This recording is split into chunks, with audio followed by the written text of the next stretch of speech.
Okay दोस्तों, तो अब हम लोग कॉम्प्लेक्स नंबर के मेथड से एसी को एनालाइज करने का कोशिश करेंगे। अच्छा, ट्राई टू अंडरस्टैंड, जो हमारा वेक्टर्स होते हैं और जो हमारे कॉम्प्लेक्स नंबर होते हैं उनमें कोई ज्यादा डिफरेंस तो है नहीं। तो जब लोगों के पास फेजर एनालिसिस आया, यानी बेसिकली वेक्टर एनालिसिस आया, तो लोग वहां से अब उल्टी खोपड़ी लगाना चालू किए। हो सकता है जो इसके करस्पॉन्डिंग कोई एक कॉम्प्लेक्स नंबर का एनालिसिस भी हमारा पॉसिबल हो। ठीक है। अच्छा, यहां पे शुरुआती दौर पे मैं एक चीज याद करने के लिए बोलूंगा। याद करना, e to the power iota theta is nothing but cos theta plus iota sine theta. जो लोग भूल गए हो उनके लिए let me give me the derivation.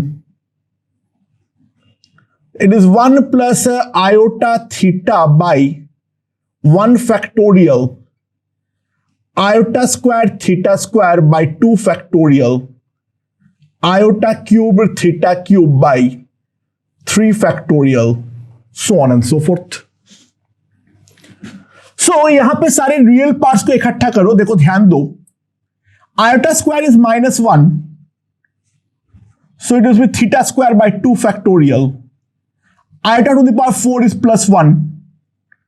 ये वाला टर्म इस तरीके से चलेगा, plus iota theta by 1 factorial.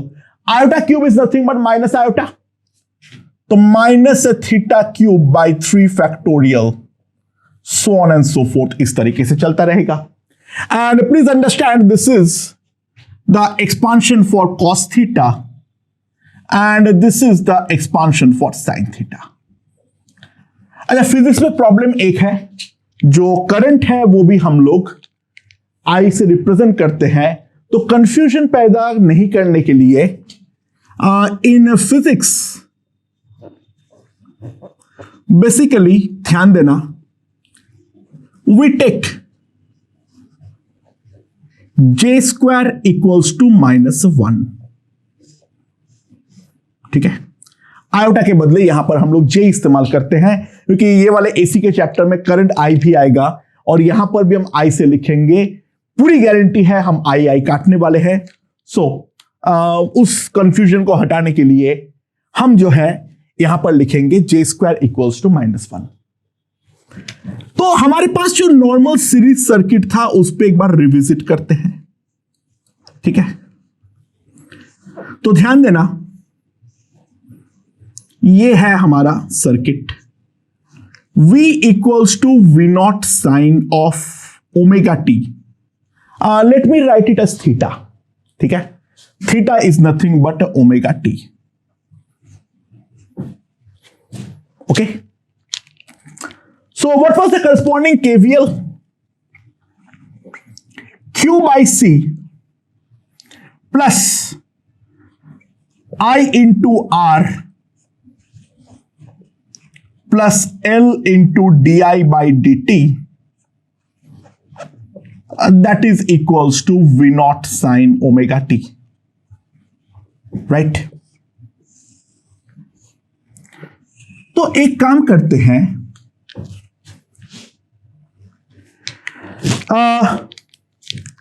Late us take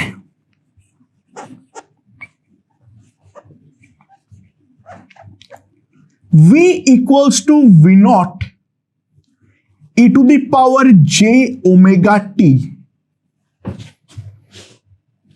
and we consider only the complex part.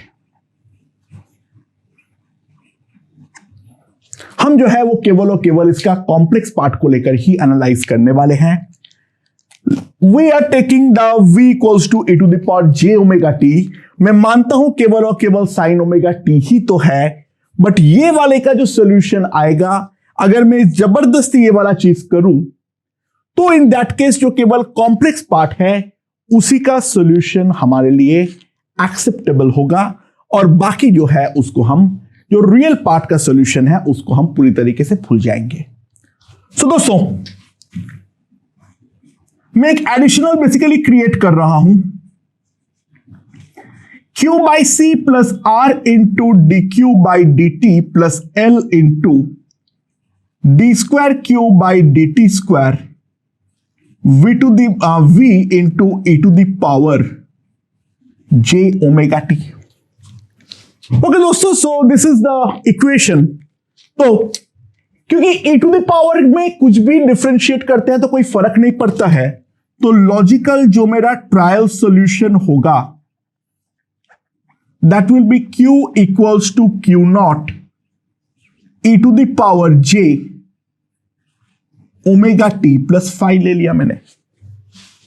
So that is the logical solution जो कि हम साफ साफ देख सकते हैं। एंड नाउ इसको अगर हम यहां पर सब्स्टिट्यूट करें, what do we get? That is Q naught by C E to the power J omega T plus 5। ठीक है, E to the power J omega T plus 5। Now इस वाले पे एक बार डिफरेंशिएशन होगा तो मेरे पास आ जाएगा r इंटू, इसको एक बार डिफरेंशिएट करूंगा तो क्या आ जाएगा मेरे पास? Omega sorry G omega into Q naught E to the power J omega T plus 5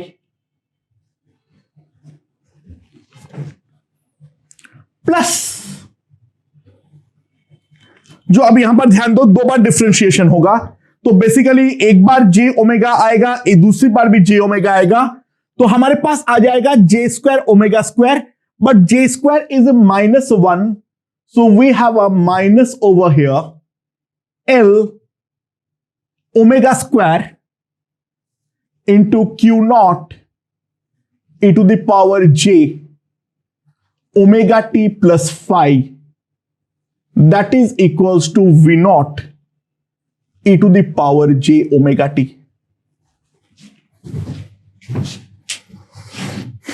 So this will be the scenario। ठीक है, अच्छा, तो अगर हम ध्यान दें, this is e to the power j omega t plus 5 q naught by c minus omega square L q naught plus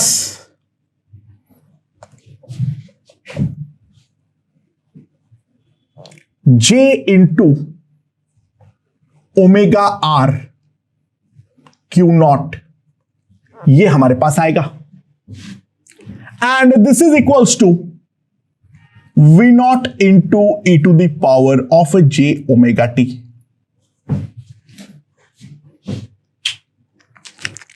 So Q naught into e to the power j omega t plus 5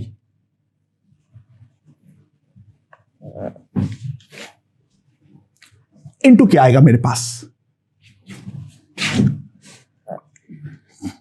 j ओमेगा r प्लस Q naught by c, sorry 1 by c minus omega square L आएगा, and that is equals to V naught A to the power J omega T.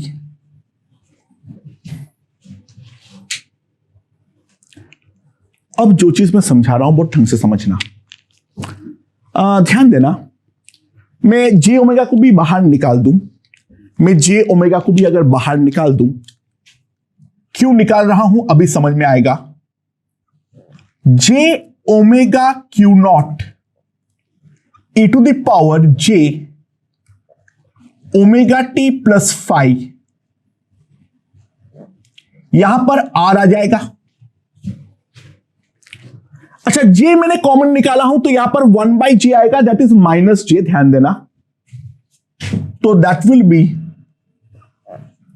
Plus j omega L minus 1 by omega C, and that is equals to V naught e to the power of j omega t.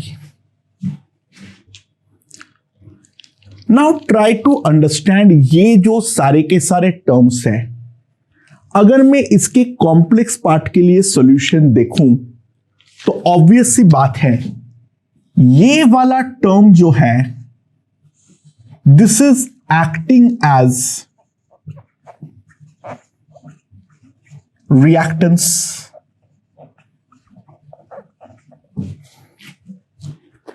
बाकी internal analysis तो मैं करता रहूंगा 5 वगैरह का value, but वो तो मुझे ऑलरेडी निकला हुआ है, उसके लिए मैंने ये करवाया नहीं हूं। ट्राई टू अंडरस्टैंड जो यहां पर टर्म आया है मेरे पास, आर को तो मुझे रियल रखना ही है, क्योंकि ऑब्वियस सी बात है वो वाला के डायरेक्शन में ही तो पूरा का पूरा गेम होता है, that I know. Now try to understand ये दोनों तरफ मॉड लेकर भी तुम देख सकते हो। जे का मॉड हमारा 1 हो जाएगा, ये तो ओमेगा क्यू नॉट हो जाएगा। ई टू द पावर किसी का भी मॉड हमेशा 1 होता है, इधर भी। तो ये वाला क्वांटिटी जो है क्यू नॉट इंटू ओमेगा क्या आ रहा है, V naught by under root of this. A plus iota B का मॉड क्या होता है, under root A square plus B square. So this one is acting as a reactance. सो दोस्तों अभी तक जो हम लोगों ने किए थे, तो हम यहां से लिख सकते हैं या नहीं, जो हमारा XR होगा वो R होगा, जो XL जो होगा that will be equals to J omega L,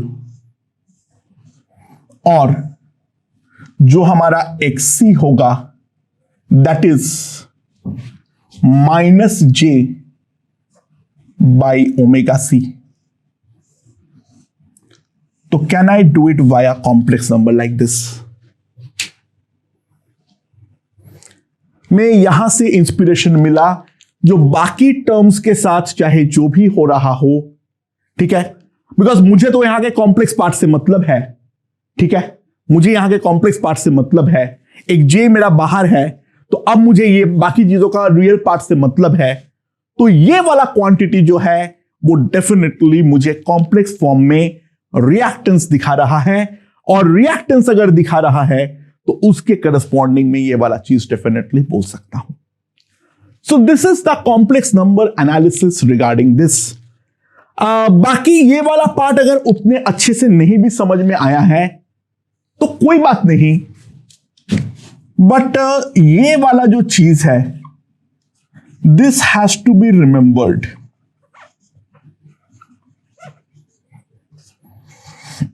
This has to be remembered. XR equals to R, XL equals to J omega L, and XC equals to minus J by omega C. Look, the complex number method is extremely helpful for solving the parallel LCR circuit. ठीक है, अब हम लोग discuss करेंगे parallel LCR circuit के बारे में, right. तो एकदम एक बेसिक पैरेलल LCR सर्किट को लेकर मैं चालू करता हूं, ठीक है।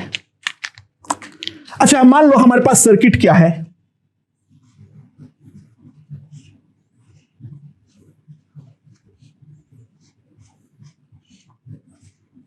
This is the circuit,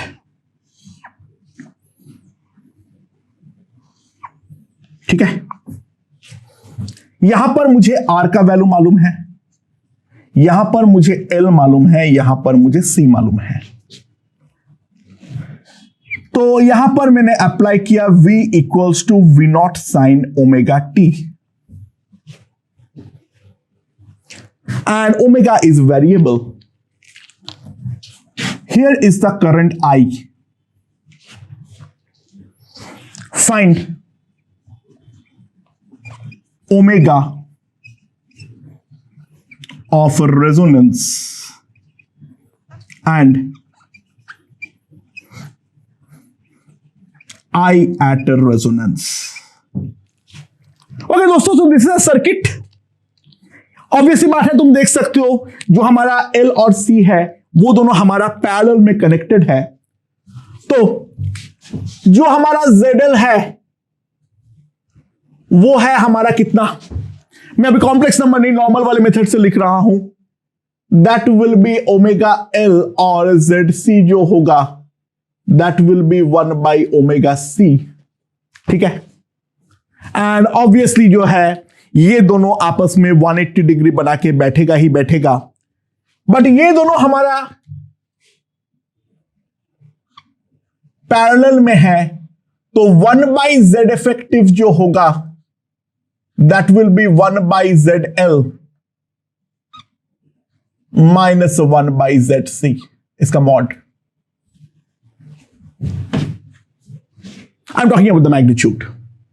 obviously I to subtract, क्योंकि डेफिनेट सी बात है ये दोनों जो है वो आपस में 180 डिग्री का फेज में बैठता है. That I no. पैरेलल में है तो हमें इस तरीके से ऐड करना पड़ेगा. So what I will have is 1 by omega L minus omega C का mod. Now this 1 by Z effective, this is called admittance. तो बेसिकली जो यहां पर एम्बिडेंस होते हैं वो हमारे डायरेक्टली ऐड होते हैं. एंड पूरा का पूरा जो है, अब यहां से हम Z इफेक्टिव निकालेंगे, Z इफेक्टिव के साथ R को ऐड करेंगे तो पूरा सर्किट का Z इक्विवेलेंट आएगा. फिर वहां से हम करंट निकालेंगे, ब्ला ब्ला ब्ला ब्ला ब्ला. सो आई देख सकते हैं ये थोड़ा सा टीडियस काम है. सो बेटर है अभी हम जो पढ़े हैं क्यों ना हम ये वाले मेथड को अप्लाई करते हैं. Right.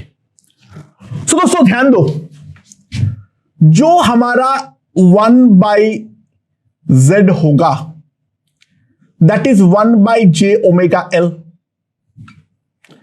Plus 1 by minus J upon omega C आएगा. राइट. एंड ध्यान दो 1 by minus J is nothing but J, so it will B J omega C minus J by omega L. ये हमारा 1 by Z आ जाएगा. सो 1 by Z का जो value आ गया वो हमारे पास आ चुका है. तो हमारे पास इस पार्ट का जो Z आएगा that will be 1 by J into omega C minus 1 by omega L, that is minus J upon omega C upon omega L. Right. Now we can clearly see like this.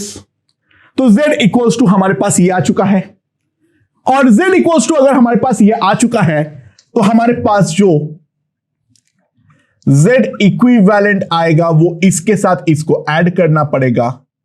तो minus J omega L omega square LC minus 1, that will be the Z equivalent, जो हम साफ साफ देख सकते हैं.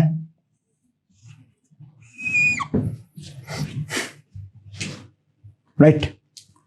V जो है that is V not sine omega t. Take it real only, take it real only. So omega t तो बाहर में जाए, वो तो हमारा एक वेरिएबल फेज है. पूरा फेजर मेरा ओमेगा टी से रोटेट करेगा, उस बात से तो कोई फर्क नहीं पड़ता है. तो जो हमारा इक्विवेलेंट करंट आएगा that will B V not by Z effective, Z equivalent. ठीक है. ये हमारा पीक करंट का वैल्यू अभी देने वाला है. So that will be equals to V naught R minus J omega L by omega square LC minus 1. And now if I rationalize, this will be V naught R plus J omega L by omega square LC minus 1. ठीक है, ये हमारे पास आने वाला है. So that will come out to be equals to divided by R square plus omega square L square by omega square LC minus 1. ये हमारा आई equivalent होगा। साइन ओमेगा टी तो वो हमें फेज देने वाला है, मतलब कांस्टेंट फेज देने वाला है। एंड नाउ इफ वी सी, जो हमारा करंट का रियल पार्ट है वो ये वाला है, और करंट का जो हमारा इमेजिनरी पार्ट है, यानी जो उसके साथ 90 डिग्री का फेस बना के बैठा हुआ है, वो हमारा ये वाला पार्ट है। तो ये हमारा है I real, this is the I imaginary. तो करंट जो है वो मान लो नेट फेज हमारा बनाता है फाई। तो यहां पर हम साफ साफ देख सकते हैं जो हमारा tan फाई होगा, that will be the I imaginary by I real. बाकी सारे टर्म तो कट जाएगा, so tan phi will be omega L by R omega square L C -1. So that will give me the value of tan phi. अच्छा, यहां पर अगर हमारा resonance है, अच्छा रेजोनेंस का मतलब क्या होता है? रेजोनेंस का सिंपल मतलब है I and V must be in same phase.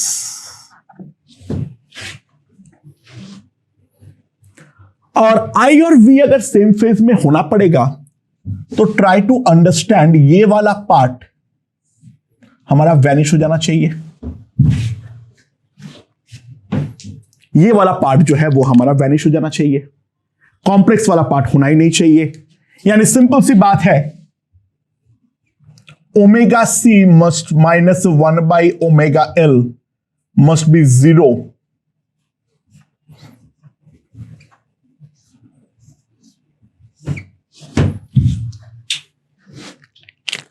But यहां पे एक प्रॉब्लम आ गया है, जैसे ही सेम फेस करूंगा तो 1/z मेरा 0 आया है, 1/z हमारा 0 आया है।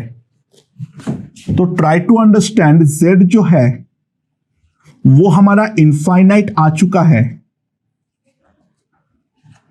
तो करंट जो होगा वो हमारा ऑटोमेटिकली 0 हो चुका है।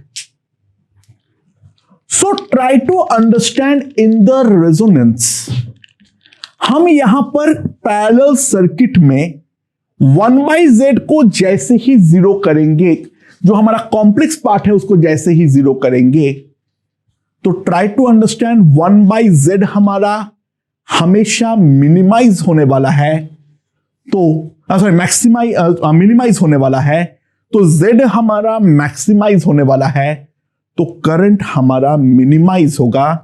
तो सीरीज के सर्किट और पैरेलल के सर्किट में मेन डिफरेंस समझो, सीरीज के सर्किट में रेजोनेंस में पीक करंट मैक्सिमाइज होता था, यहां पर तुम कॉम्प्लेक्स पार्ट को 0 करोगे तो तुम 1/z को हमेशा मिनिमाइज करोगे, तो 1/z को मिनिमाइज करोगे तो z को मैक्सिमाइज करोगे, तो करंट I को मिनिमाइज करोगे।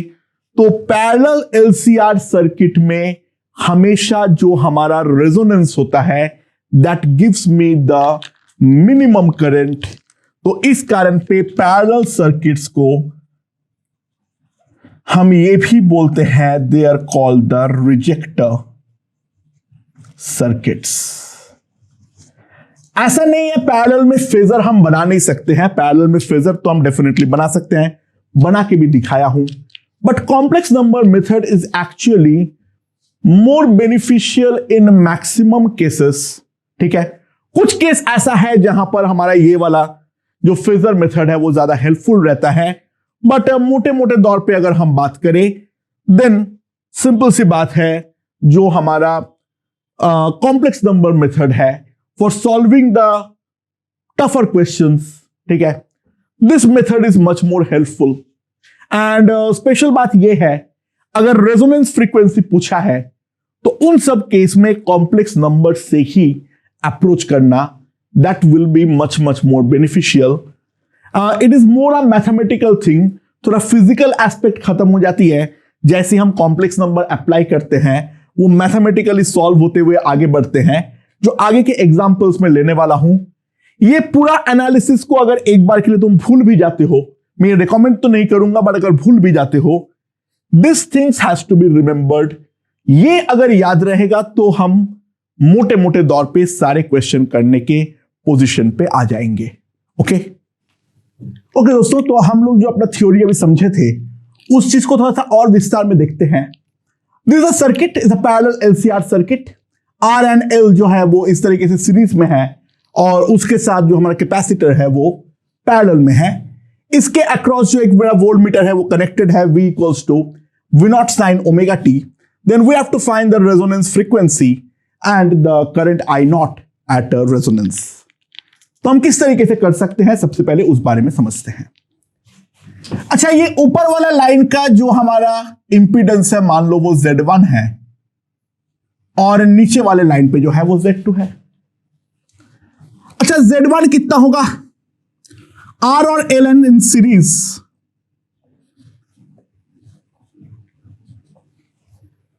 और Z2 जो होगा minus J by omega C, ये हमारा आने वाला है। राइट, सो ये वाला सर्किट में Z1 and Z2 are in parallel, so 1 by Z will be equals to 1 by Z1 plus 1 by Z2. So that is equals to 1 by R plus J omega L plus 1 by minus J by omega C. So now if I rationalize,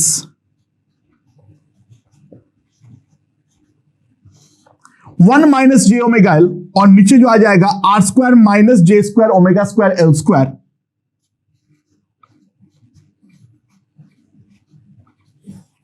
और 1 by minus J is nothing but J.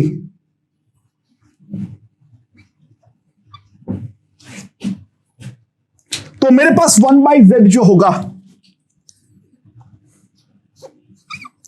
Here comes the real part, R by R square plus omega square L square, and here comes the complex part, omega C minus omega L by R square plus J square L square। ये हम directly देख सकते हैं। Right, so obvious सी बात है, ये जो हमारा कॉम्प्लेक्स पार्ट है must be equals to 0 at a resonance। जब हमारा रेजोनेंस होगा तो ये डेफिनेटली हमारा 0 होना चाहिए। देखो, रेजोनेंस का मतलब ये है करंट और वोल्टेज इन फेज होना चाहिए। ठीक है, तो वहां पर सीरीज वाले सर्किट पे वहां पर करंट मैक्सिमाइज होता था, बट ध्यान दो जैसे मैं इसको 0 कर दूंगा तो मॉड ऑफ 1 बाई जेड वो क्या होता है, under root of this square plus this square. ये वाला टर्म को मैं 0 कर रहा हूं तो 1 बाई जेड जो हो रहा है ये हमारा मिनिमाइज हो रहा है, तो मॉड जेड जो है वो हमारा मैक्सिमाइज हो रहा है। तो आई नॉट जो पीक करंट है वो डेफिनेटली हमारा मिनिमाइज हो रहा है। सीरीज सर्किट और पैरेलल सर्किट का मेन डिफरेंस इस बात पे ही है। ठीक है, जो यहां पर रेजोनेंस पे हमारा करंट जो होगा वो हमारा मिनिमाइज होने वाला है rather than maximise. Okay, so ये हमारा रेजोनेंस पर 0 होना चाहिए।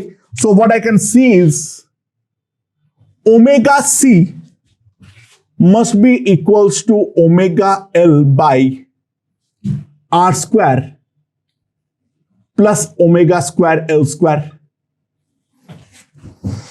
ओमेगा 0 तो नहीं हो सकता है, वो तो कट कर दो, तो R square plus omega square L square equals to L by C, हमारे पास ये आने वाला है।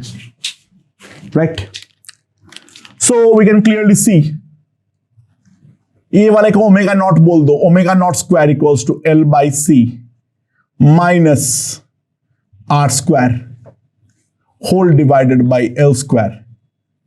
तो जो मेरा रेजोनेंस फ्रीक्वेंसी आएगा omega naught, that will be 1 by LC minus, and be very cautious, it may or may not exist, that depends upon the values we are taking of LC, ये वाला क्वांटिटी हमारा positive होना चाहिए, otherwise हमारा omega naught exist नहीं करेगा।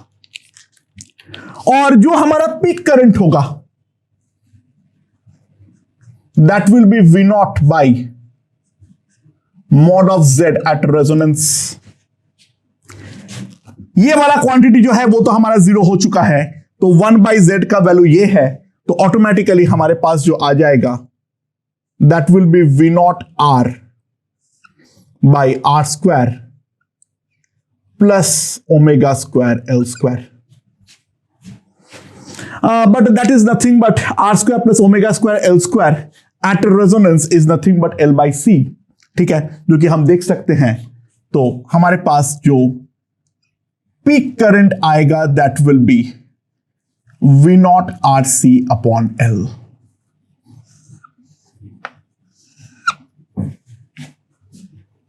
ठीक है, और क्वेश्चंस देखते हैं। चलो, okay, so this a question, this is the AC circuit, parallel circuit, जैसे मैं देख सकता हूं। 3 सोर्स है, 1 2 3।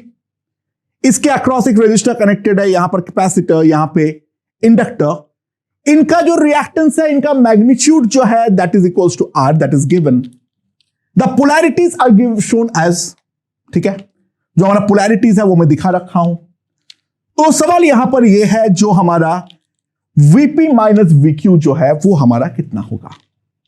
अच्छा, without any loss of generality try to understand. Q point को मैं डेफिनेटली 0 मान सकता हूं, ठीक है, एक बार 0 मानना मेरे हाथ में है। तो यहां पर जो होगा इट विल बी V1, यहां पर जो होगा दैट विल बी V2, और यहां पर जो होगा दैट विल बी V3। और P पॉइंट का पोटेंशियल को मान लो VP। यहां पर करंट I1 VP में सबसे बड़ा मान लिया हूं, करंट है I2। अरे साइन ओमेगा टी से हमारा कुछ नहीं उखाड़ेगा, ठीक है, साइन ओमेगा टी हमारा कुछ नहीं उखाड़ेगा। तो हम लोग V1 को रियल मान लिए हैं, ठीक है। Now V2 will make a phase of 120 degree with this, and V3 will make a phase of 240 degree like this. Now, अगर मैं कॉम्प्लेक्स नंबर के फॉर्म में लिखना चाहूं, so this is the real axis and this is along the imaginary axis. So now let's resolve V naught, V2.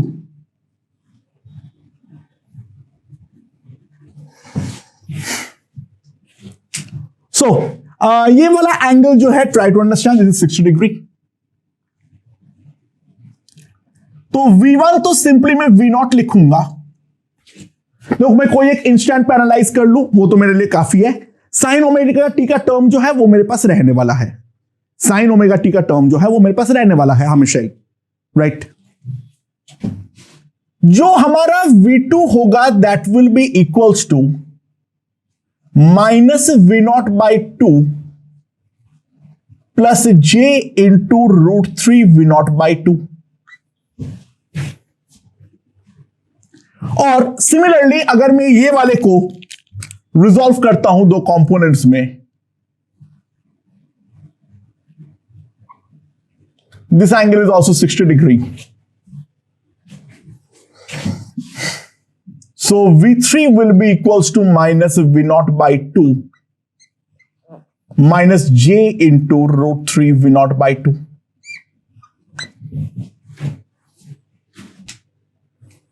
ठीक है, मैंने कोई एक इंस्टेंट पे मान लिया V नॉट जो है वो मेरा रियल एक्सिस के अलॉन्ग है, कोई ना कोई इंस्टेंट पे होगा। तो V2 और V3 उस सिनेरियो पे रहेगा, क्योंकि उनके बीच का जो फेज डिफरेंस है वो तो हमारा डेफिनेटली फिक्स है। तो मेरे पीक वोल्टेजेस है उसको मैंने कॉम्प्लेक्स के फॉर्म में लिख लिया। अच्छा, now try to understand.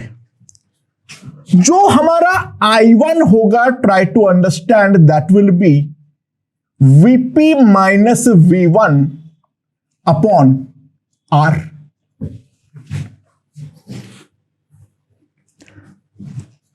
current I2 will be Vp minus V2 minus JR because it's a capacitor ultimately. ठीक है, mod of 1 by omega c जो है वो हमें R दे रखा है, तो ऑब्वियस सी बात है it will be taken as minus JR. And the current I3 will be Vp minus V3 by JR. It's an inductor. और तीनों को मैंने आउटगोइंग करंट मान लिया हूं, तो I1 plus I2 plus I3 that must be equals to 0. अच्छा, R से तो पूरे को डिवाइड कर दो, ठीक है, मतलब R से मल्टीप्लाई कर दो, तो मेरे पास आ जाएगा Vp minus V1 plus Vp, अच्छा, divided by minus J will give me plus J into Vp minus V2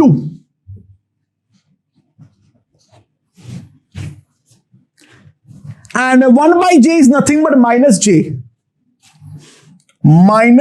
into Vp minus V3, that must be equals to 0.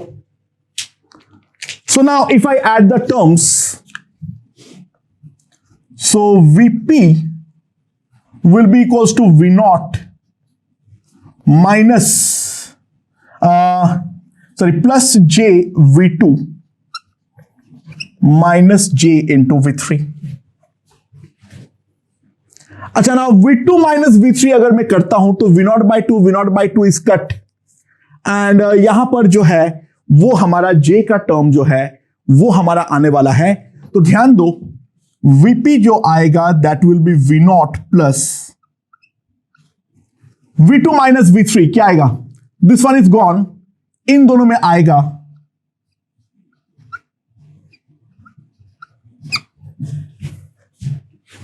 I hope वही आने वाला है, या वही आने वाला है. Now J square equals to minus 1, so what we have is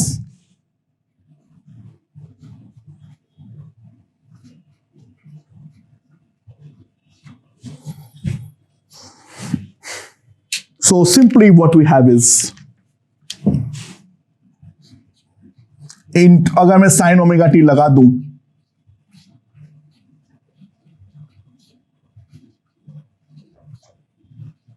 और ये वाले को प्लस से माइनस किया हूं, so it will be omega T plus pi. ये sine of pi plus theta जो है वो हमारा माइनस साइन थीटा होता है, तो ऑब्वियस सी बात है यहां पर हमारा वो चीज माइनस जो है उसको खिलाने के लिए मुझे साइन ओमेगा टी प्लस पाई करना पड़ेगा. I hope the calculation is correct, ठीक है, फिर भी चेक कर लेना, मेरे ख्याल से यही आना चाहिए. ओके दोस्तों, तो मैंने वापस सेम क्वेश्चन ले रहा हूं जो यहां पर मैंने लिया था. मैंने कॉम्प्लेक्स मेथड से तो करवाया था, एक बार बेसिक कॉम्प्लेक्स नंबर का अंडरस्टैंडिंग देने के लिए. अब ये वाला क्वेश्चन को अगर मुझे बोले जो सर फिजिक्स से क्या आप सॉल्व कर सकते थे इसको, लेट्स ट्राई, लेट्स सी. तो हमारे पास देख सकते हैं इसके साथ पैरेलल में ऊपर वाला एक सर्किट कनेक्टेड है, नीचे वाला एक सर्किट कनेक्टेड है, तो ऑब्वियस सी बात है ये ऊपर वाला सर्किट जो है उसके अक्रॉस भी V0 साइन ओमेगा टी है और नीचे वाले सर्किट के अक्रॉस भी V0 साइन ओमेगा टी है. रेजोनेंस का कंडीशन पे हमें ध्यान रखना है, जो हमारा करंट होगा दैट करंट जो है वो वोल्टेज के साथ हमारा सेम फेज पर होना चाहिए, ठीक है. सो लेट ध्यान देना, दिस इज द V0 यानी सोर्स वोल्टेज, मैं उसके साथ यहां पर पहले फेज बना रहा हूं. अच्छा, ऑब्वियस सी बात है दिस इज RL, यहां पर मैं करंट को I1 बोल देता हूं और इस वाले पे मैं करंट को I2 बोल देता हूं. So effectively this is an RL circuit, series LR circuit. तो ऑब्वियस सी बात है जो हमारा I1 है that lags voltage by some phase I1 जो है वो डेफिनेटली हमारा अप्लाइड वोल्टेज को हमेशा लैग करता है, हम उस चीज के बारे में कह सकते हैं। So that is the source voltage, I1 lags behind it. और I1 अगर हमारा लैग करता है तो किस तरीके से लैग करेगा, सबसे पहले ध्यान दो, this is R, this is L। जो हमारा फेजर होगा Z क्या, वो Z का फेजर हमारा किस तरीके से होने वाला है, this is R and this is omega L। And इस तरीके से हमारा फाई बनेगा। तो ट्राई टू अंडरस्टैंड, ये फाई से हमारा लैग करने वाला है। सो this is my I1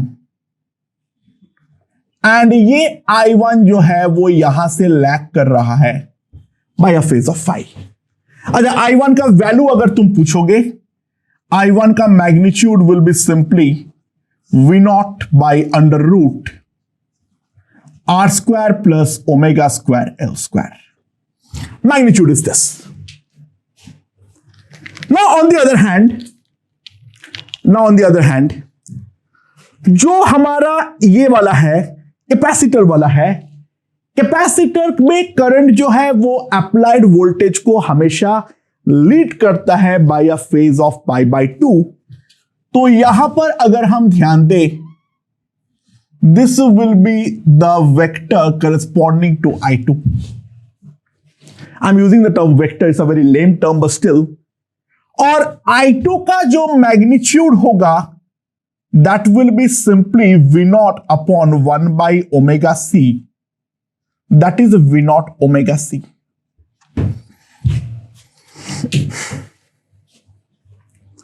Now try to understand, अगर मैं वेक्टर एनालिसिस करूं, सो I1 का दो कंपोनेंट है, like this and this. Try to understand, I has to be in phase with V0। तो जो हमारा V0 के फेज है उसके परपेंडिकुलर डायरेक्शन में जो भी वेक्टर रिजल्टेंट है, that has to come out to be equals to 0। That simply implies जो I2 होना चाहिए, that must be equals to I1 into sine phi. And now if I see, this is V0 omega C। I1 उसका magnitude है V0 by under root R square plus omega square L square. और जो हमारे पास यहां पे sine phi आएगा, तो sine phi अगर हम ध्यान दें, this will be nothing but omega L into under root of this. Under root of this, तो यहां पे से अंडर रूट में खत्म कर दे रहा हूं।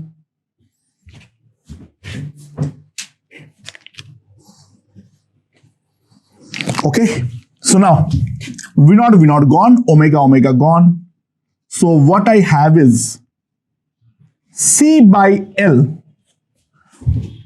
sorry, उल्टा कर लो, R square plus omega square L square equals to L by C।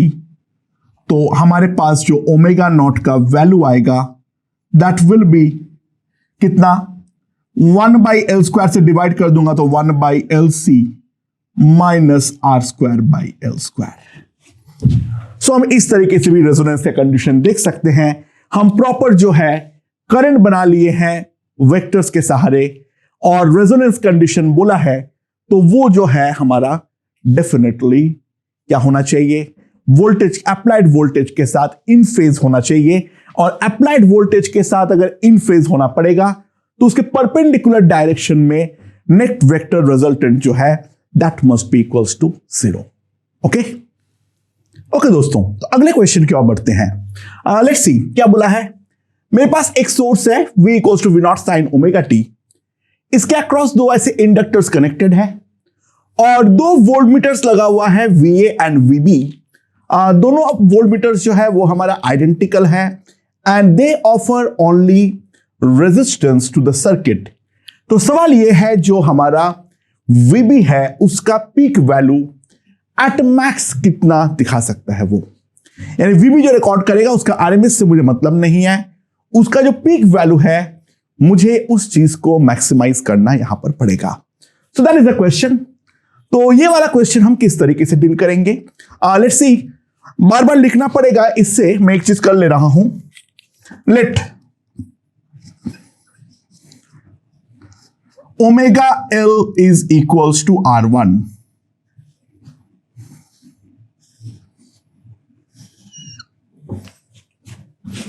जो हमारा ओमेगा L का वैल्यू है वो है हमारा R1, ठीक है। तो ओमेगा L का वैल्यू अगर R1 है तो let me withdraw the circuit like this. So ये है हमारे पास इंडक्टर और जो वोल्टमीटर है उसको ऑब्वियसली मैं एक रेजिस्टेंस से रिप्लेस करूंगा। So this has a reactance of R1, this has a resistance of R, and on the other hand we have here a reactance again of R1 and we have a resistance of R. So that is the equivalent circuit that we can see. तो कोई instant पे ले लो जहां पे sin omega t 1 है, उससे कोई फर्क तो नहीं पड़ता है। तो if this is 0, this is V0, this is 0, then this is also 0, and ये वाला जो है ये कंबाइंड सिस्टम हमारा VB की तरह डेफिनेटली बिहेव करेगा, राइट। सो ये वाला पार्ट का जो इफेक्टिव रिएक्टेंस है उसको मैं लिख देता हूं Z1, और ये वाला पूरा पार्ट का जो इफेक्टिव रिएक्टेंस है उसको मैं लिख देता हूं Z2, ठीक है। ये वाला जो रिएक्टेंस है इसको मैं लिख देता हूं Z1, और ये वाला जो रिएक्टेंस है उसको मैं लिख देता हूं Z2, ठीक है। अच्छा, Z1 का वैल्यू कितना आएगा? That will be simply R plus JR1, और 1 बाई Z2 का वैल्यू अगर मैं लिखता हूं तो 1 by Z2 1 by R plus 1 by JR1, so that will be equals to 1 by R minus J into 1 by R1. That's the value of 1 by Z2. अच्छा, obviously बात है जो करंट यहां पर फ्लो करेगा वही करंट हमारा इक्विवेलेंट सर्किट पे भी फ्लो करेगा। So current will be same in both. So what I can write is V0 minus VB upon Z1, that must be equals to VB minus 0 upon Z2, क्योंकि current जो होगा वो तो definitely दोनों में सेम होगा। सो what I can say is V0 minus VB is equals to VB into Z1 by Z2. So V0 जो आएगा that will B VB 1 plus Z1 into 1 by Z2. So what we have is R plus JR1 into 1 by R minus J by R1. That is all we have. So now if we see, मेरे पास आएगा V0 equals to VB, okay करते चले जाओ, R into 1 by R that will be 1, JR1 minus J by R1, R1 cut minus J square आएगा and that will be equals to plus 1 plus J into R1 by R minus R by R1. So what we get is V0 equals to VB into 3 plus J by R1 by R minus R by R1. So, this is the relation between V0 and VB. अब हमारा life का aim क्या है? To maximise VB.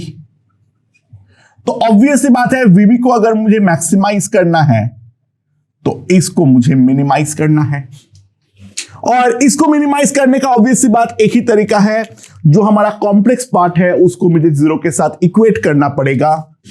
Therefore, R1 by R must be equals to R by R1.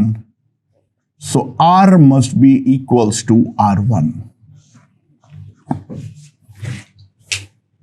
So this is the condition जिसपे हमारा VB maximise होगा. And और एक बात ध्यान देना, जो हमारा VB का मैक्सिमम वैल्यू आएगा that will be equals to simply V0 by 3. अच्छा दोस्तों, एक बात ध्यान देना, यहां पर इंपॉर्टेंट बात है. ये तभी हो रहा है जब हमारा इसका इमेजिनरी पार्ट जीरो हो चुका है, यानी जब मेरा V0 और VB दोनों मेरा सेम फेज में है, तब हमारा VB मैक्सिमम रिकॉर्ड करेगा. यानी VB को मैक्सिमम रिकॉर्ड करने के लिए it will be in phase with respect to the original source, that is V. तो दोस्तों मेरे ख्याल से ये हमें समझ में आ चुका है, राइट? तो काफी सिंपल है. ये पिछले वाला क्वेश्चन से भी एक्चुअली आसानी था. वहां पर 3 करंट्स था, यहां पर 1 करंट है. ऐसे काफी आसान क्वेश्चन है. मेरे ख्याल से ये वाले का बेसिक अंडरस्टैंडिंग बैठ गया है. In parallel circuits complex number literally हमारे लिए एक वरदान जैसे हैं, राइट? ओके दोस्तों, so look at the circuit. We have an AC source और 2 आइडेंटिकल इंडक्टर्स है और 2 आइडेंटिकल कैपेसिटर्स है. ये वाला पॉइंट मैंने मार्क किया हूं ए, ये वाला पॉइंट मैंने मार्क किया हूं बी. सो सवाल ये है, जो हमें वो ओमेगा का वैल्यू निकालना है. एक से ज्यादा भी आ सकता है, पॉसिबिलिटी है, जहां पर जो हमारा पीक वोल्टेज है between potential difference of A and B, VAB, that is equals to eta V0, यानी eta times the source voltage. I think again it's a pretty straightforward question. ठीक है, बिना कोई ज्यादा दिमाग लगाए डायरेक्टली करते हैं. Let us take this point as 0 and this point as also 0. So this points will be at V0. ये वाला सोर्स पे करंट है I1, ये वाले पे जो करंट है से I2. ठीक है. अच्छा, ये वाले सर्किट का Z1 कितना है? जो हमारा Z1 होगा that will be equals to J omega L minus J by omega C. ये हमारा Z1 होगा, ठीक है. और जो हमारा Z2 होगा वो कितना होगा? That will be also J omega L minus J by omega C. So currents I1 and I2 will be obviously same, जो कि होना भी चाहिए था, क्योंकि दोनों सर्किट इफेक्टिवली तो सेम ही है हमारा. So I1 equals to I2 will be equals to V0 divided by J omega L minus 1 by omega C. So we can clearly see the some values of omega will be forbidden. यानी omega square equals to 1 by LC नहीं होनी चाहिए. Then this current will be infinite, right? खैर, अब जो है ये वाला करंट I1 इसके थ्रू फ्लो कर रहा है. So VA I can write simply equals to I1 into minus J by omega C. ये वाला A से 0 पे जा रहा है और इसके थ्रू ये वाला हमारा रिएक्टेंस पड़ रहा है. And similarly VB we can write is equals to I2 into J omega L. So what we get is VBA, that will be equals to I1 into J omega L plus J by omega C। दोनों को मैं subtract कर दूंगा, VB minus VA कर दूंगा। अच्छा by the way, जो VAB का पीक वोल्टेज है, हमें तो मैग्नीट्यूड से मतलब है, VBA का वही पीक वोल्टेज है, वो तो केवल साइन का डिफरेंस है, एक पॉजिटिव है नेगेटिव है, उससे डेफिनेटली कोई डिफरेंस नहीं पड़ता है। We can clearly see that. So I1 का वैल्यू अगर मैं पुट करूं, so we will have J omega L plus J by omega C, J into omega L minus 1 by omega C। So, जो हमारा VBA होगा, that will be equals to V naught omega L plus 1 by omega C, omega L minus 1 by omega C. And try to understand this must be equals to plus minus eta V naught. Don't forget this minus sign. I have no idea. I have absolutely no idea जो VB बड़ा है या VA बड़ा है। हमें peak value को eta times करना है। यहां पर हम माइनस को डेफिनेटली मिस नहीं कर सकते हैं। Be extremely cautious regarding that. ठीक है, ध्यान देना यहां पर। So what we have is omega L minus 1 by omega C, omega L sorry minus 1 by omega C is equals to plus minus eta. Right. So now basically we have to solve for one plus value of eta and another for the minus value of eta. So एक बार plus के लिए solve कर लेते हैं। eta omega L minus eta by omega C, तो eta plus 1 by omega C, eta minus 1 into omega L, तो omega square will come out to be eta plus 1 eta minus 1 LC. So omega will be this. So that is the first value of omega. And if we see that the second value of omega यहां पर minus आएगा, so this will be minus, this will be plus. So here we will have eta minus 1, here we will have eta plus 1. तो जो दूसरा value हमारे पास आएगा, that will be under root eta minus 1. So there will be two cases where the circuit is inductive and in the other case the circuit is capacitive. दोनों हमारे पास omega का values आएगा जो हम लोग यहां पर साफ साफ देख सकते हैं। ओके दोस्तों, so here this question.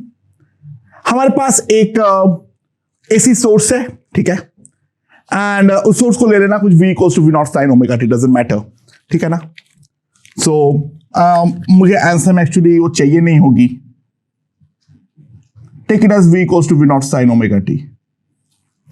So I have in one branch I have a resistor of two equal values, and in the other branch we have a capacitor and a variable resistance as shown. That variable resistance can be varied over a long range. For any appreciable range it can be varied, right? So as it is varied, the question is how does the peak value of VAB changes? So that's the question, ठीक है। अच्छा, by the way, ये वाला point को 0 ले लो। This is V not, this is V not, and क्योंकि ये दोनों रेजिस्टेंस है तो यहां पर तो दिमाग लगाने का कोई पॉइंट ही नहीं है। This will be simply V not by 2। Now what we will need is, यहां पर करंट मान लो ये है, तो हमारा सर्किट का Z जो होगा, हमारा सर्किट का Z जो होगा वो कितना आएगा, R dash minus J by omega C। ये हमारे पास Z आएगा, right. So VB will be simply equals to V naught by Z into R dash. The current will be V naught by Z, और ये वाला point 0 पे है, वही current इसके थ्रू भी फ्लो कर रहा है, तो VB will be simply equals to V naught by Z into R dash. So VB minus VA, what we will get is a V naught R dash by R dash minus J omega C minus V naught by 2.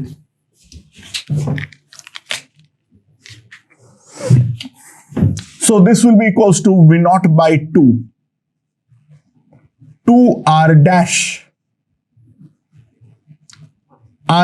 minus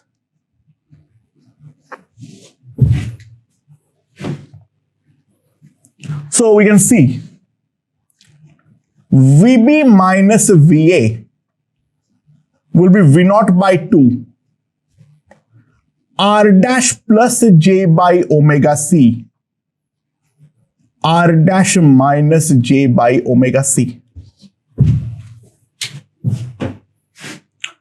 Okay, so obviously बात है, as R dash changes, both of them will change.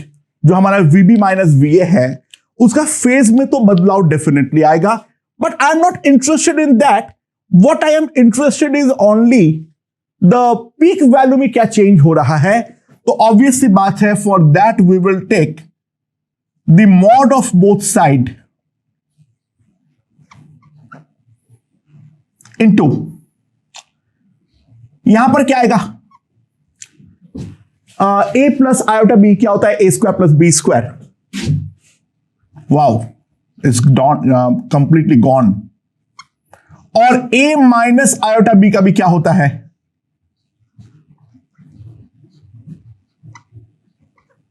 so this whole thing is gone. So जो हमारा VBA है, that will always remain constant at V naught by 2.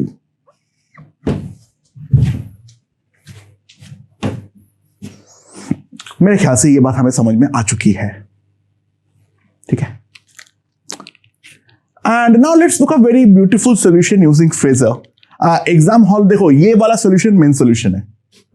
ये basically exam hall में वो है जो तुम्हें चमकेगा, चमकना चाहिए, क्योंकि जो हम लोगों ने अभी तक किए हैं. ये वाला सॉल्यूशन जो मैं दे रहा हूं वो basically to observe the beauty of phasor. It's a very चमत्कारी मेथड, बट ये वाले मेथड में बहुत ही स्पेसिफिक क्वेश्चन जो है वो हमारा सॉल्व हो सकता है, राइट. तो एक बार देख लो फेजर का ब्यूटी क्या है. हम ओरली निकाल सकते थे इस क्वेश्चन को सिंपली बाय ड्राइंग, हमें कोई कैलकुलेशन करने की जरूरत भी नहीं थी. बट मेन मेथड एग्जाम के लिए तो तुम्हारा यही है, चमकेगा तो यही, क्योंकि सिंपल सी बात यह है, मैं ये जो सॉल्यूशन देने वाला हूं ये थोड़ा सा अनकन्वेंशनल तो डेफिनेटली है ही है, ठीक है. So let's see. अच्छा, मान लो this is my V of source, right? जो मेरा B पॉइंट होगा वो कोई भी एक रैंडम फेस बनाएगा ही बनाएगा, that's for sure. So this is VB, right. अच्छा, एक बात ध्यान देने का ट्राई करो. ए जो होगा VA वो तो डेफिनेटली इसका मिड पॉइंट होगा एज शोन, राइट. अच्छा, एक बात और ध्यान देना, जो हमारा ये वाले 0 और B के बीच में जो हमारा फेज डिफरेंस है, और ये जो हमारा V नॉट और B के बीच में जो फेज डिफरेंस होगा, ट्राई टू अंडरस्टैंड.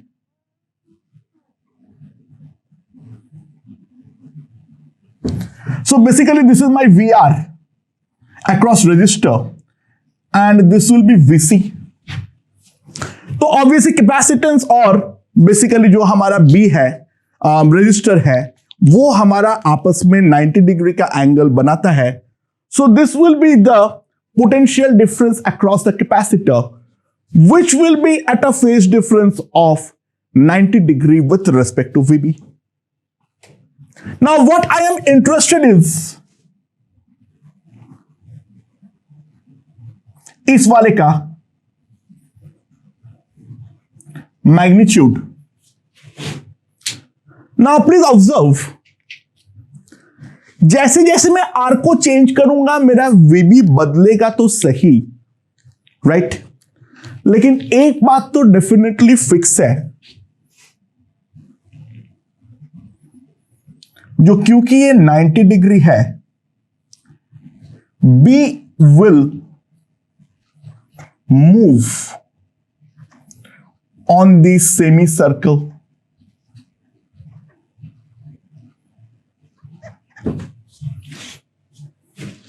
देखो B का लोकेशन लगातार बदलेगा तो VBA वेक्टर तो लगातार बदलेगा, बट ट्राई टू अंडरस्टैंड ये जो सेमी सर्कल है, this is radius R, so this is also radius R. Mod of VBA equals to the radius of a semicircle. That implies it remains constant at V0 by 2. Radius is obviously V0 by 2 because VA is half the V source. ठीक है, that is my V0. तो दोस्तों, that is a very beautiful phasor analysis.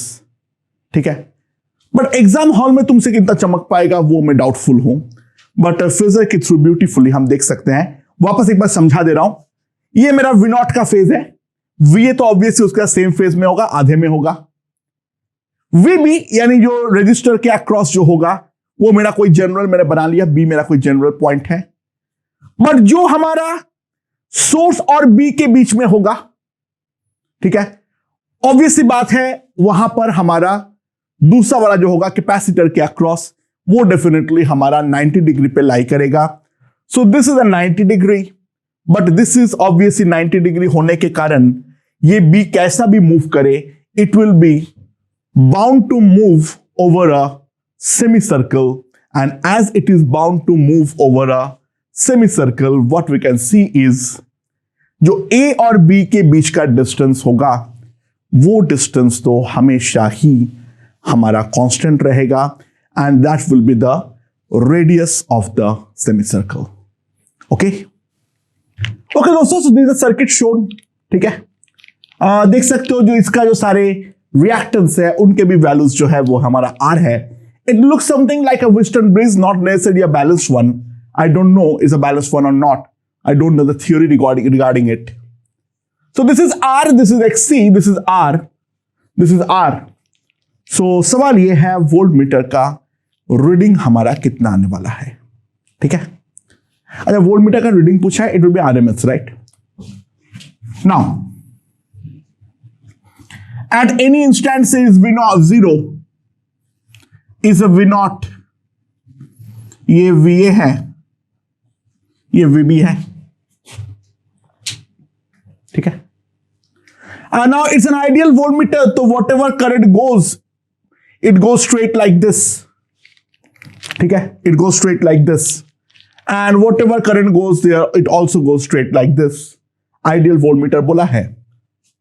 So what can I say is, what I can say is, जो हमारा इसका current है और जो मेरा इसका करंट है वो हमारा सेम होना चाहिए. ऊपर वाले ब्रांच का जो हमारा Z1 होगा वो कितना होगा?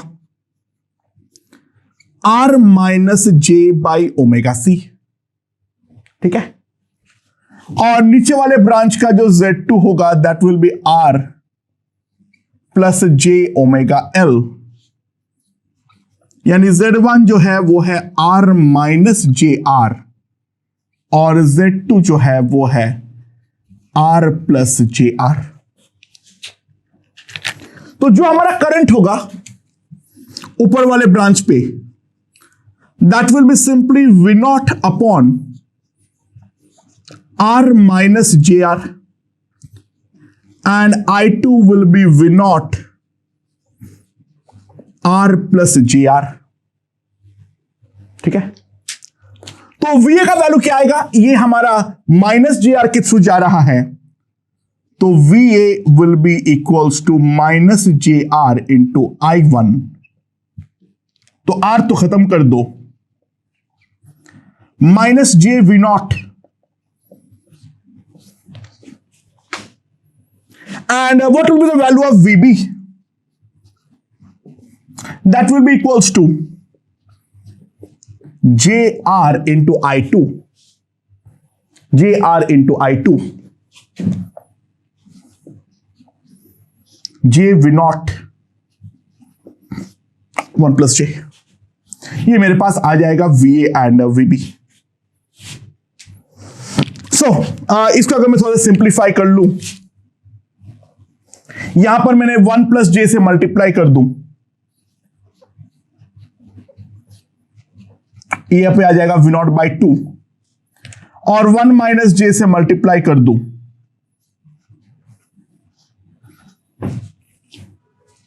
तो मेरे पास जो आ जाएगा VA will be equals to 1 minus J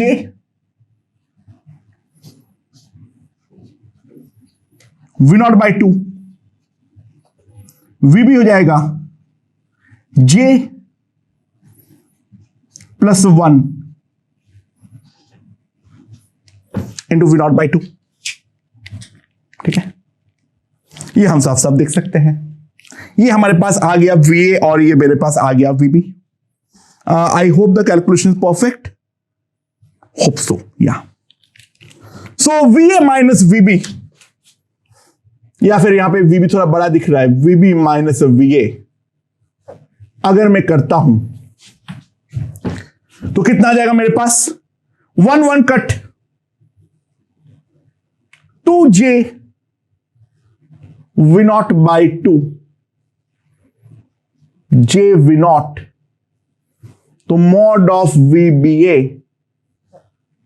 will be equals to V not. This is the peak value. तो वोल्टमीटर रीडिंग पूछा है, तो voltmeter reading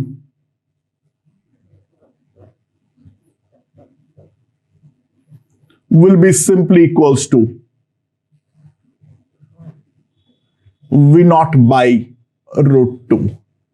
We will consider definitely the RMS value and RMS value will be simply equals to V naught by root 2. ठीक है, काफी आसान question है. Now यहां पर सवाल ये आता है, जो मान लो हमारे पास कोई एक विस्टन ब्रिज है, ठीक है, I don't know anything right now, मैं कंपोनेंट्स के बारे में नहीं जानता हूं, तो let me build some boxes like this. So the source is V equals to V naught sine omega t. So these are the unknown boxes like this. So this is Z1, say this is Z2, this is Z3 and this is Z4. So find the condition. Find the condition for which the bridge is balanced.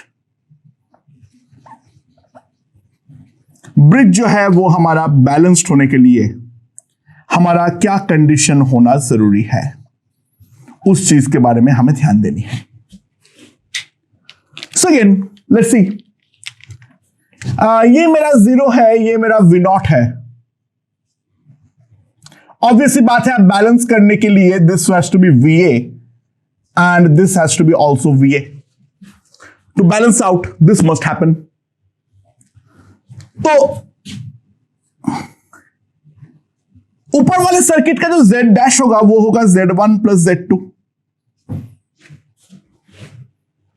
तो ऊपर वाले पे जो branch होगा उस पे I1 जो होगा that will be simply V naught by Z1 plus Z2. So VA का जो वैल्यू होगा that will be Z2 into I1, that is V naught Z2 by Z1 plus Z2. And on the other hand जो मेरा Z double dash होगा that will B Z3 plus Z4, और इसके corresponding जो हमारा इस पे करंट होगा I2, V not by Z3 plus Z4। तो जो मेरा VB होगा that will be equals to Z4 into I2, so that will be V naught Z4 by Z3 plus Z4, but ये B भी हमारा A होना चाहिए, so this will be equals to VA। so basically ये भी हमारा VA है, ये भी हमारा VA है, तो what we have is Z1 plus Z2 by Z2, that must be equals to Z3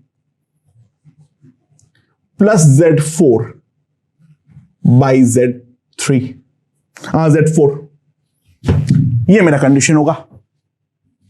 and now दो तरफ 1 से सब्सट्रैक्ट कर दो, 1 सब्सट्रैक्ट कर दो तो क्या आ जाएगा, Z1 by Z2 must be equals to Z3 by Z4। This is the condition required to balance the Wheatstone bridge। ठीक है, एग्जैक्टली वैसा ही कंडीशन है।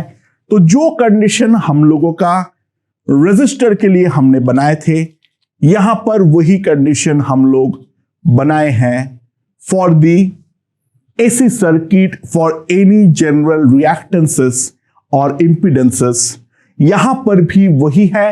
हां, बस यहां पर जो है वो हमारा वेक्टोरियली सेम होना चाहिए, यानी कॉम्प्लेक्स नंबर वाइज जो है वो हमारा इक्वल होना चाहिए। अच्छा, ऑब्वियस सी बात है, अगर ये इक्वल है तो इसका मॉड भी इक्वल होगा, that's obvious. But mod equal है तो ये इक्वल होगा, वो ऑब्वियस नहीं है। दो कॉम्प्लेक्स नंबर का मॉड सेम हो सकता है, 1 plus j and 1 minus j, but those two are different complex numbers। So this is the required condition for the Wheatstone bridge to be balanced, क्योंकि ना केवल हमें VA और VB का मैग्नीट्यूड सेम करना है, हमें साथ ही साथ उनका फेस को भी तो सेम रखना ही पड़ेगा फॉर द रिक्वायर्ड बैलेंस। ठीक है, तो एक आध क्वेश्चन हम देखते हैं इस बैलेंस्ड Wheatstone ब्रिज के कॉन्सेप्ट से। ये वाला बैलेंस नहीं था, यहां पर आइडियल वोल्टमीटर दिया हुआ था, तो इसका इनफाइनाइट रेजिस्टेंस है, तो इसके थ्रू इसका कोई करंट पास नहीं कर सकता था। एनालिसिस वाइज सेम लग सकता है, but this was not a balanced Wheatstone bridge because we are going to get a value like this. Okay, या ओके दोस्तों, so this is the circuit. ठीक है, this is a circuit R1, L1, R2, C, R3 and L2 as shown। Then we have to find the required omega for the balance। ठीक है, so it is pretty simple and straightforward। So Z1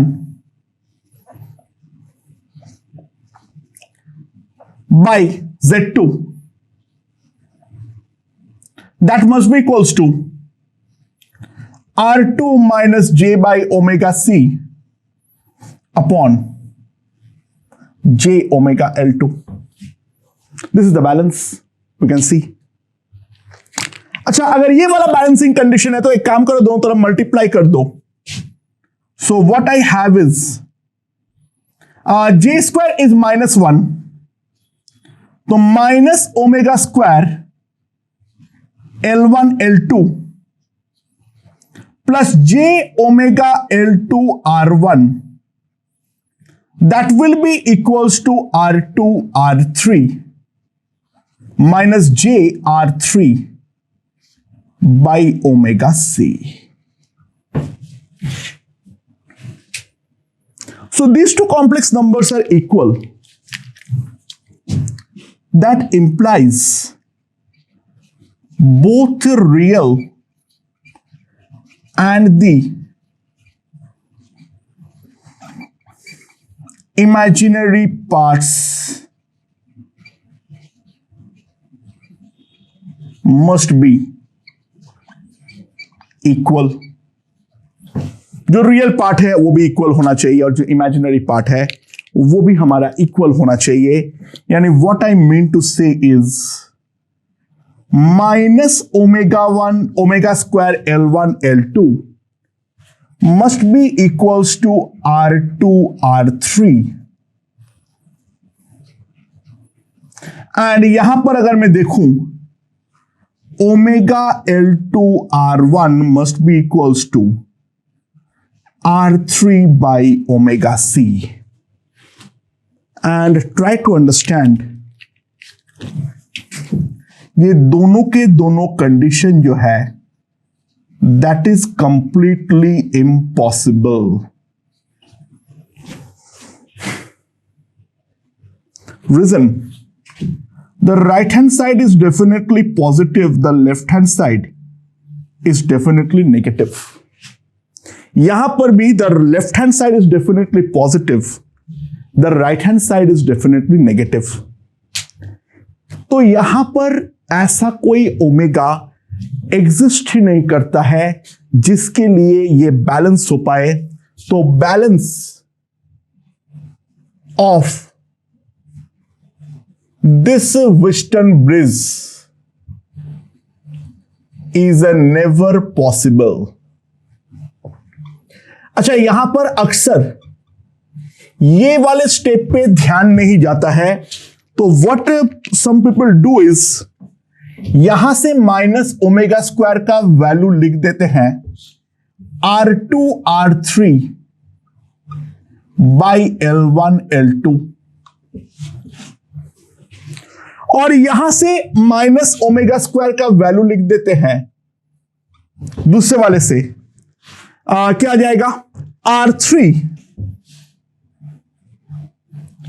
by L2 R1C